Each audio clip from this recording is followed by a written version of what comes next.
ce temps-là, le génie de la liberté n'avait pas encore retrouvé sa dorure. Il levait la jambe d'un air las, battu par les éléments, à 50 mètres du sol. L'oxydation lui avait donné le teint cireux des bronzes maltraités par la pluie. La pollution et les volatiles qui le prenaient pour perchoir, sans aucun respect pour ce briseur de chaînes. D'ordinaire, les dimanches matins sont calmes dans le quartier. La Bastille aimante aimant les couches tard, il y a une faute, et les renvoie au lit aux aurores. Mais dès 6 heures, des camions déchargèrent du matériel à l'angle du boulevard Richard Lenoir. Une équipe d'ouvriers installa des tentes, des tables, des rails, des grues et des caméras. Le génie aimait les tournages, une distraction bienvenue après le vacarme épuisant du samedi soir. Tout semblait prêt. Pourtant, aucun monteur demandé ne vint troubler les pigeons qui somnolaient sur la balustrade de la colonne de Juillet. En bas, un homme s'agitait, en proie à une colère grandissante. Le génie tendit l'oreille. Comment ça, on n'a pas les CRS? Stanislas empoigna le premier assistant pour le traîner à l'écart. J'ai bloqué la place de la Bastille et tu m'annonces qu'on ne peut pas tourner parce que tu as oublié de convoquer les CRS. Je les ai convoqués, mais ils réclament le minimum syndical. Si on les paye, ils sont là dans une demi-heure. Et quoi encore? Je leur offre la chance de côtoyer des stars et en plus, ils veulent de l'argent. C'est lamentable. N'en parle pas à Bertrand, je vais régler ça. Bertrand Melin, le réalisateur de 6 années chez les hippies, ignorant que le seul morceau de bravoure de son film était en péril, discutait avec une figurante dont la robe à franges mettait la plastique en valeur.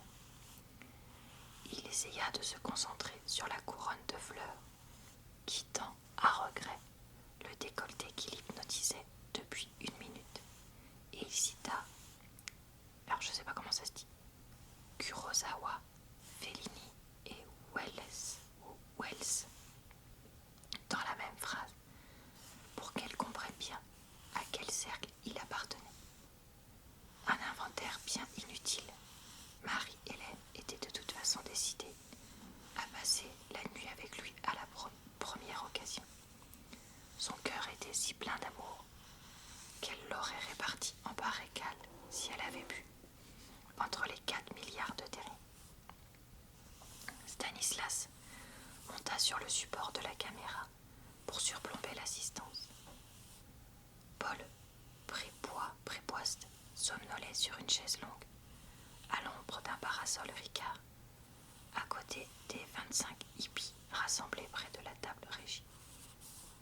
Le scénario prévoyait que les forces de l'ordre encerclent un groupe de protestataires qui réclamaient la légalisation du cannabis. L'herbe marocaine, distribuée avec générosité depuis le début de la matinée, commençait à dilater les pupilles des figurants. Stanislas regarda sa montre. Déjà 10 heures. Il avait l'autorisation de bloquer cette portion de la place jusqu'à midi. Il fallait agir vite, sous peine de perdre une journée cruciale. Il s'oxygéna le cerveau en respirant par saccades, jusqu'à ce qu'une idée jaillisse. Bien sûr, c'était lumineux. Lumineux mais risqué. Tant pis, il n'y avait pas d'alternative. Il appela Simon, le premier assistant, et s'isola avec lui, derrière une colonne Maurice. Tu mets tout le monde en place. Les CRS seront là dans 10 minutes, et il n'y aura qu'une seule prise. Mais je viens d'avoir leur responsable. Il m'a confirmé qu'il ne venait pas. C'est une autre équipe, mise en place. Simon réveilla Paul Prépoiste et rassembla les figurants pour les placer sur le périmètre prévu, pendant que le chef opérateur positionnait son équipe le long du boulevard Richard Stanislas traversa alors la place pour entrer dans une cabine téléphonique et composer le numéro du commissariat du 11e arrondissement. Allô, bonjour monsieur. Je voudrais vous signaler qu'une bande de drogués a pris possession de la place de la Bastille. C'est intolérable. Ils ont proposé du cannabis à mon fils de 5 ans. Si vous n'intervenez pas, les commerçants vont s'en charger. Au revoir, monsieur. Stanislas ressortit de la cabine et attendit 3 minutes avant d'attendre la première sirène. Quel bonheur de vivre dans un pays où la police est aussi réactive. Mais si, merci, Raymond Marcelin. Les deux fourgons pilèrent devant le rassemblement. Simon fit signe aux hippies de lever leurs banderoles. Voilà, je m'arrête ici pour ma lecture. Qu'est-ce que j'ai pensé de ce roman? Eh bien, il était vraiment très très bizarre. Globalement, je ne l'ai pas énormément aimé, mais je l'ai quand même, on va dire, feuilleté jusqu'au bout. Voilà. Alors, il est pas trop mal écrit. Honnêtement, c'est une lecture assez facile, avec des mots suffisamment compliqués du style conciliabule et autres, mais en même temps un style assez rapide comme vous l'avez vu. On n'a pas des tonnes de descriptions, on passe assez vite d'un dialogue à une phase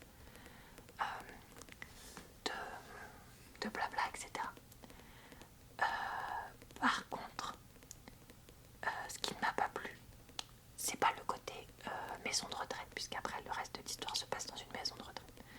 Ça, après tout, pourquoi pas, surtout quand les pensionnaires sont décrits comme aussi dynamiques et foufous que ceux de ce roman. Donc ça, c'était pas du tout ça mon problème. Mais ce qui ne m'a pas plu, c'est que le personnage de Stanislas, là, qui finit donc dans une maison de retraite avec son fils, est censé donc être un ancien producteur, réalisateur, ce que vous voulez, du cinéma. Et que du coup, on a des espèces de pseudo-fausses, vraies fausses scènes avec Catherine Deneuve qui raconte dans ses souvenirs, de vrais faux films qui racontent, etc.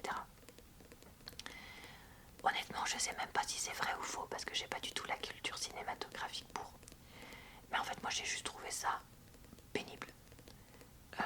Parce que honnêtement, des fois t'as 2-3 pages de description de ce genre de truc là. Donc d'une scène avec truc. De mon temps, je faisais ça avec Bidule. Et franchement, n'étant pas concernée d'avoir eu une jeunesse dans les années 60-70, ça m'a pas du tout intéressé. Et surtout que c'était pas du tout écrit pour être rendu intéressant. Je sais pas si vous voyez ce que je veux dire. Des fois dans des livres, on nous décrit des scènes qui se passent dans un autre temps, etc. Mais c'est un côté informatif. Là, déjà il y a le côté vrai ou faux, on sait pas vraiment, qui du coup cache le truc. Et puis en plus c'est pas du tout écrit pour être des trucs intéressants ou informatifs, honnêtement.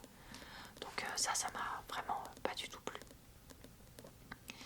L'histoire en elle-même, bon, clairement, faut partir du principe que vu le titre, ça va être un livre un peu barré. Et voilà, faut l'accepter. Moi, c'est pour ça que j'ai quand même réussi à le finir, parce que j'avais complètement accepté ce côté un peu barge du roman. Et du coup, ça m'a pas choqué quand c'est parti un peu dans les délires de machin qui couche avec Bidule, du Viagra comme des bonbons chez les vieux, et autres délires scénaristiques. Alors ça a un côté un peu comme le roman dont je vous parlais l'autre fois, le vieux qui voulait pas fêter son anniversaire et l'analphabète qui savait compter. C'est-à-dire que ça a un côté où tout ce qui est expliqué là-dedans peut arriver ou a pu se passer. Mais en même temps, c'est 0% crédible que cet enchaînement d'événements se passe dans une seule vie, dans un seul lieu, et pour une seule personne, si vous voyez ce que je veux dire. Donc voilà. Alors après, d'un point de vue opinion personnelle politique, je vous mentionnerai quand même que ce roman, si vous souhaitez l'offrir à une personne âgée de votre entourage, parce que je pense que c'est clairement le cœur du lectorat, est quand même plus, comment dire, pour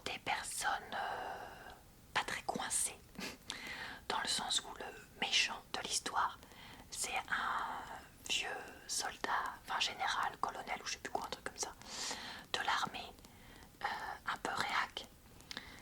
Et du coup voilà, il est vraiment tourné en dérision et au contraire, les vieux qui aiment s'envoyer en l'air, qui étaient des hippies, etc., sont beaucoup plus le cœur du lectorat encensé dans ce roman. Donc sachez-le. Et du coup, à qui est-ce que je conseillerais ce roman? Clairement, pas moi. Mais je le conseillerais plutôt à des personnes qui voudraient revivre ces années-là. Donc je pense que les personnes qui ont plus de 55 ans et qui ont vécu une partie des années 60-70, c'est l'idéal. Voir les personnes plus âgées, donc 65 ans, 70 ans, qui elles les ont vraiment vécues à fond et qui voudraient se remémorer ces temps-là et qui seraient peut-être concernés par soit des proches sans trop d'écart de génération en maison de retraite et qui voudraient voir un peu ce qui pourrait s'y passer, ou alors des personnes qui y sont ou qui savent qu'elles vont pas tarder à y finir et qui voudraient tourner ça en dérision. Voilà, mais globalement c'était pas un roman pour moi. Après voilà, je dis pas qu'il est nul, c'est juste j'étais pas le bon public. Voilà, et bah écoutez, c'est tout pour cette vidéo booktube de la semaine. J'espère qu'elle a pu vous plaire. Je vous retrouve donc lundi prochain pour une nouvelle vidéo de booktube sur ma chaîne où je vous donne un avis sur un roman. Je vous redis que le vendredi, je fais des vidéos de lecture relaxantes pour vous aider à vous endormir après la semaine. Donc n'hésitez pas à m'y retrouver. Et puis tous les jours sur ma chaîne, je publie de nouvelles vidéos. Donc il y en aura pour tous les goûts puisque ce ne sont pas que des vidéos de lecture. Je vous souhaite une bonne soirée, une bonne nuit ou une bonne journée. Et puis je vous dis à très bientôt dans une prochaine vidéo.